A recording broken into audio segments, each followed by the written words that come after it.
আজ গেছিলাম আমাদের পাশের পাড়ায় মেলায় দেখতে। আর সেখানে গিয়ে অনেক কিছু খেলাম আর ঘুরলাম। তো সেই মেলাটা প্রধানত একটি মন্দিরকে কেন্দ্র করে, যে মন্দিরটা হলো একটি শিব মন্দির, আর এই মেলাটা হলো শিবযজ্ঞ মেলা। আর এই হচ্ছে এই মন্দিরের ঠাকুর। আর এখানে এই বড় যজ্ঞকুণ্ডতে প্রত্যেকবার অক্ষয় তৃতীয়ায় যজ্ঞ করা হয়। আর এই যজ্ঞ প্রথম শুরু করেছিলেন আমাদের কোচবিহারের মহারাজা নৃপেন্দ্রনারায়ণ বৃষ্টি হওয়ার জন্য। কারণ সেই সময় অনাবৃষ্টি হচ্ছিল, তাই জন্য বৃষ্টি হওয়ার জন্য এই যজ্ঞ করা হয়। আর প্রত্যেকবার অক্ষয় তৃতীয়ার সময় এই যজ্ঞ করার পরে আমাদের এখানে বৃষ্টি হয়। তো এই মন্দিরটা সত্যি ভীষণ সুন্দর দেখতে। আর এই মন্দিরের যজ্ঞকে কেন্দ্র করেই এখানে মেলা বসে। এইবার যদিও ভোটের জন্য মেলাটা ছোট করে বসেছিল, তবুও আমরা মেলায় গেছিলাম ঘুরতে। এখানে অনেকগুলো দোকানই বসেছিল।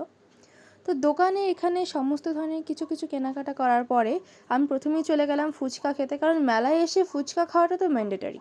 তো ফুচকা খাবার শেষ করার পরে আমরা বাড়ির জন্য চাট নিয়ে নিলাম। পাপড়ি চাটও আমার বেশ ভালোই লাগে, তাই বাড়ির জন্য পাপড়ি চাট নিয়ে নিলাম, কারণ এখানকার প্রিপারেশনটা দেখতে অনেক সুন্দর লাগছিল, তাই নিয়ে নিলাম।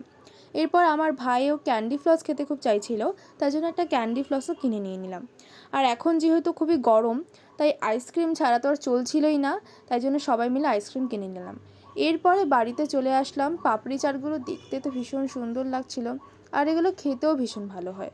তো এই পাপড়ি চাটটা খেয়ে আমার সত্যিই ভালো লেগেছে। তো আজকের জন্য এখানেই শেষ করছি।